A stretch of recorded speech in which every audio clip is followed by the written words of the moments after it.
There is nothing wrong with your television set. Do not attempt to adjust the picture. We are controlling transmission.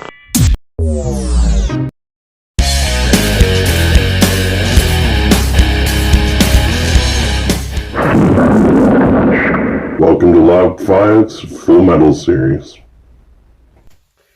Alright, so here we are in the kitchen / laboratory. This is where everybody winds up anyway. Today we're going to be doing fermentation. So, let me look at you. So, a lot of things come up about fermentation. There's a lot of interpretation out there as to what it means. Each person's interpretation is their own. My intention here is not to rehash everything that alchemy has said over the last 5, 6, 7,000, 2,000, 5,000, how many ever years you want to go back and trace it. Instead, I am an Archemyst. I embrace modern chemistry while I go on my own spiritual journey. Yes, I do use alchemical texts to help me out, much as I use many other texts to help me out, to develop my own internal philosophy. That, I believe, is the true goal of alchemy, is to develop your own internal perception of your own philosophy. That being said, let's talk a bit about my interpretation of fermentation. So, fermentation involves a few things. One of them is a container or vessel with which you will put either plant matter, or you can make a sugar wash, because in this instance, I'm just making alcohol, so I wouldn't go out of my way to purchase herbs to create alcohol when the entire purpose of this alcohol is to extract the constituents from plants. It doesn't actually really make sense considering that we have modern things like bags of sugar, for example, like right here. All I'm going to need today is 3 bags just like this. The reason why I'm doing this is because it's a lot less expensive. The bags of sugar cost me maybe $6, $7, okay? And the other thing that I got, which cost me nothing, is these large containers. Yes, they are muffin mix containers. They're not the size of full buckets, however, they will do. Because as you can see, I've taken the lids and simply by drilling a hole into it, and applying the airlock and then fitting it in with the little rubber grommet that goes in there, and then I wrap a little bit of copper tape around here, and then I wrap it and reinforce it with Gorilla Tape, so that way if any of the substances from inside come in contact with the copper, any bacteria does not get transferred. Copper kills bacteria.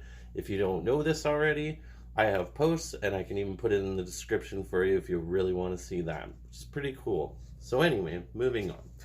The other thing you're going to want to do is you could put symbols on there if you want for alchemy.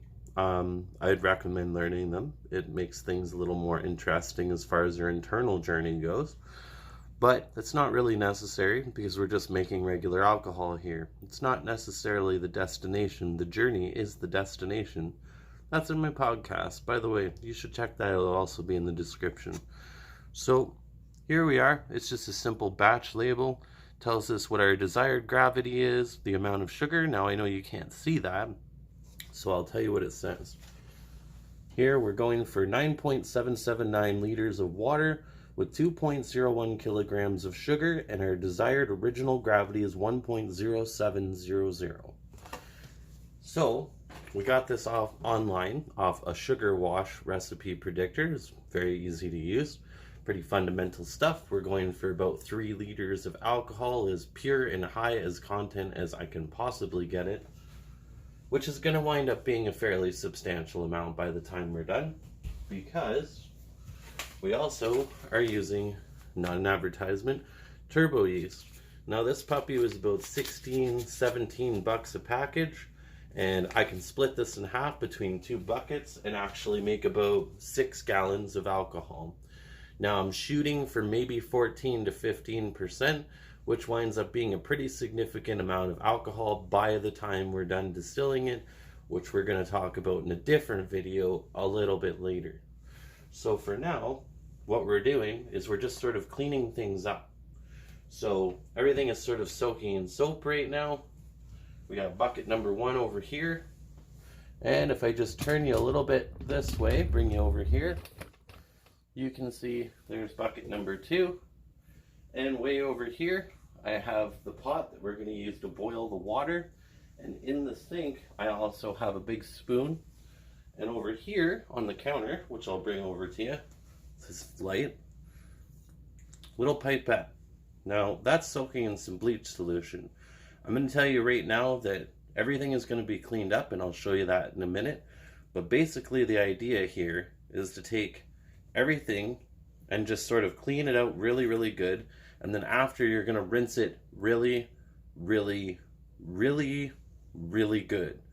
Really good. Because this has a purpose. And the purpose of this is to actually, after we're done after we're done boiling the water and adding the sugar to it, by the way, you don't pitch the yeast into it until it's cooled down to about 30 degrees or so. And we live in Canada and it's winter time, so that'll be pretty easy to do. After I boil it, I'll just stick it outside for a little bit in its container. Everything contains, so no bacteria or germs get in, and it'll cool down pretty nicely in probably about an hour or so. Now, the other thing that's important to consider is your house should be, most houses will have a little bit of draft. That's okay, as long as you sort of take some pre-temperature measurements and make sure that everything's cool and that you're about between 20 and 30 degrees Celsius or so, because that you want a good fermentation temperature if you want a higher alcohol yield. It just depends upon your original recipe, not a KFC fan, and basically the yeast that you're using. Now this is turbo yeast, so it's acclimatized to a little bit higher temperatures, but we really don't want to cut into the 30-degree temperature zone, because then we're going to wind up with a lot of attenuation, which is just a fancy word for dead yeast, floaty on the bottom. Not like fish float on top. Anyway, so this is what the pipette's for. It's an optical refractometer. It's quite a mouthful. Now, essentially what this little gizmo does is you take a drop from your liquid that we're going to prepare. You put a drop on the slide, and by the way, you have to calibrate this thing. So you use distilled water to calibrate it to 0. That's already done. And then what you're going to do is you're going to put that on there, aim it relatively close to a light source, not too close, and it's going to actually tell you the original gravity and the Brix percentage in sugar, which is really important for later when it's all done fermenting, because that's how you do the calculations to figure out how much alcohol you produce. And if you don't do everything quite right, trust me, you can wind up with a lot less than what you wanted. So that being said, I won't show you the boring part that I'm about to do, but trust that I'm doing it. Alright, so after a quick 5-minute cleanup, we're back, and I'm just going to show you the last little bit of the process, which is every bit as important. Also wear gloves, but right now you don't really need to, because, you know, we're going to do some disinfecting now. So, as you may or may not know, this is an electrostatic disinfection gun. Its purpose is to disinfect by using UV rays, electrostatically charged particles that will actually stick to the surface and disinfect for up to 10 minutes. So that's all we really need. So here's what we're going to do. It's just like a really cool video game, so you just turn that puppy on and spray it everywhere it needs to go. It's going to have a little bit of overspray sometimes, but that's alright. And while you're at it, you might as well clean the sink, because you're just a good shit. And here we are. Here's the pot. And you're just going to spray it inside the pot. Try to get that everywhere. Luckily it's a metal, so it's going to adhere to that pretty darn good. And because, you know, again, we're good shit, we're just going to disinfect that sink again. See that? Makes living so much easier. Now I know what you're thinking. We're over here. Oh man, that looks so dirty. Why would you put it on there? Okay, I don't give a shit. Look at me go. Look at me go. Look at that. No fucks given. We're just disinfecting the inside since we're not making anything on the outside, okay? And we're going over here. And we're going to do the same thing. We're going to shoot those bastards. And we're good. And this thing was like $70 and worth every freaking penny, because you have no idea how much work that just saved me.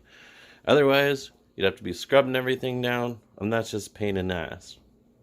Okay, so fresh off the stove here, we're just going to take our measurement of the water to make sure it's hot enough.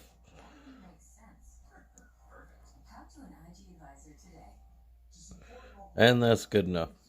Okay, 1 container down, sugar is stirred in, 1 more to go. Important note, why would I boil the water? I mean, doesn't the city clean it? Yeah, but you're a scientist now, baby. We do things the right way. You boil it off so it's entirely clean. Secondly, you boil it off so that all of the sugar dissolves only. So if you didn't do that, you wouldn't have all the sugar dissolve, which makes it harder for the yeast to digest the sugar. Or, in other words, if you aren't sufficiently fired up enough to do this, then you won't completely do it, and you'll only partially dissolve the ego constructs from your own mind. Oh, just like the commercials, I really feel like I should give you one of those really long explanations for side effects. So, side effects of purging yourself of the dark night of the soul may include depression, anxiety, possible reactions from PTSD, an urge to actually self-develop yourself, and maybe potentially develop common sense. Alright, fuck off now. Alright, so this is sort of the heart and soul of the whole video. The process is part of it. Yes, it's all part of it. But this is sort of the crux of what I'm getting at. So fermentation means different things to different people because every person's symbols are different. Talk about Carl Jung, we could talk about a lot of things, but we're not going to get into that because, as I said, look in the description below, we're already talking about it. So, how does fermentation relate to a person's inner development? It's like this. People have to go to the darker side of their aspect or their subconscious mind in order to free themselves from their hang-ups or their fears or trauma or really anything bad that happens to you that's sort of slowing you down in your development. So what happens during the process is the yeast eat the sugar from the bucket and convert it to alcohol. Now, in essence, pun intended, the way this works with human beings is we have to go through what I like to call, and many others, and I'm not sure where the quote comes from, but the dark night of the soul, or the Valhalla of your being. You have to go through this underworld, this sort of decrepit process of rotting, in order for you to fulfill your full spiritual, mental, psychological potential. So the way this relates is that you're taking the bittersweet things, the sugar, as in fermentation, and you're going over those things in your mind and realizing that those things really aren't as sweet as you might have once thought. It's just your attachment to the idea of pleasure that told you that. And so you learn to take pleasure in other things, probably more simple things, things that don't necessarily have to be a new Ferrari or a new McLaren or a new bike or a new this or that. And so what happens is our perceptions change and alcohol is formed as a result of the process of the fermentation, which is sort of like the realization of the pure spiritual self still in its gross form. So that's why distillation comes later, because now we've accumulated all those things and we need to find a way to strip ourselves of those things so that we can reveal the trueness of ourselves from within. So fermentation is about taking all of our ego construct ideas and going through them through the shadow, and then coming out through that process with more spiritual realization and more potential for self-actualizing, which is the whole key goal of alchemy. You are the philosopher's stone. Your actions, or the things that you put into your body, serve to perfect you, the stone. You are the stone. Now, some people are going to disagree with that. They're going to have a big bird and say, oh, you can't just dispel so many thousands of years of alchemy. Yes, I can, actually, and I'm going to do it. So, the important thing isn't all of this. The important thing is your understanding of this. This is just a means to an end. It's a dramatic play so that you can reenact something. ultimately your understanding, but the medicines that you make from this will impact you on the physical level. So that's why you have to go through the phases just like you're doing here, just like I described to you now. You have to go through these dark phases in order to come out to the light. There can be no darkness without light. There can be no light without darkness. You need both of those things, but you don't need them at all. You only need the perfection of yourself. Because that transcends all of that, and it can exist in both states simultaneously, but it exists not at all, only to yourself. Your holographic projection of what you believe is what happens. So, if you perfect your perception, perfect yourself, your perception becomes perfected, your holographic perception becomes perfected also. Now, I know I've done a lot of radionic stuff, and that's all fine and dandy, but I've gotten to a point where I've gone as far as I'm going to go with it, and I've made it as useful as I can. Now, that sort of caused me a period of upset for a while, and I was very dismayed by it because I'd put a lot of value in that. But this is the lesson here. This is the point of fermentation. To take those things that you thought were so important, the sweetness of it, and to really run it through the underworld. Much like in Sumerian mythology, when Inanna descended to the underworld, she had to strip herself of all of her valuable things in order to come to a higher realization of herself. And that realization was that things don't give you power. You do. So without further ado, I will start the work. Alright, so we've learned some things over the years about working with yeast and giving them the right amount of nutrients. One of them is they need nutrients. So what you're going to do is get a thing of these, multivitamins for kids. They work fantastic. We're raising a baby. And you're going to pound that up until it's a nice fine powder. Then you're going to go add that to your sugar. And that is actually going to give you a pretty good nutrient yeast nutrient base for your product growing. Okay, and on your cheat sheet, you're going to add about 7 drops of this. 1, 2, 3, 4, 5, 6, 7. Now, what that actually is it's African violet plant nutrient. And the reason I chose this is because of its fairly decently high nitrogen content, but also contains, obviously, potash and sulfur.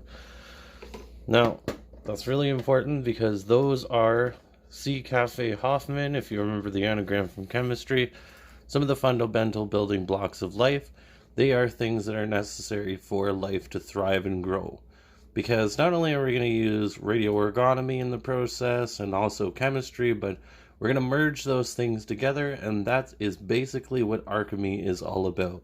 We're using the hard science, we're using the spirituality, we're tying it together with the most current advancements that combine both. Alrighty, so you're hearing that. Okay, so that is the sound of 432 hertz. Running into our Oregon accumulator, and inside of that is the yeast. On top of that is a broadcast running from there into an FM transmitter, being beamed directly into the Oregon accumulator as that signal is traveling through, and Oregon is being accumulated in the center. The yeast is in the center in order to charge up the yeast with full bion potential, so as soon as it's cast in there, it will actually be charged with the energy of the Sumerian symbol, or the name of Marduk, of Asaraludu. So this is going to be some very aggressive yeast. So it's currently 11:15 at night. I put the buckets outside for about 2 hours each, and I put them in the freezer each for about an hour, and they've been sitting here for about another hour, so it's definitely well past the mark that I originally said. But the yeast is inside there. It's divided equally between the two of them. I used a kitchen scale in order to divide them into two, and they are equally divided between the two, so the yeast is pitched, and now it's literally just a waiting game.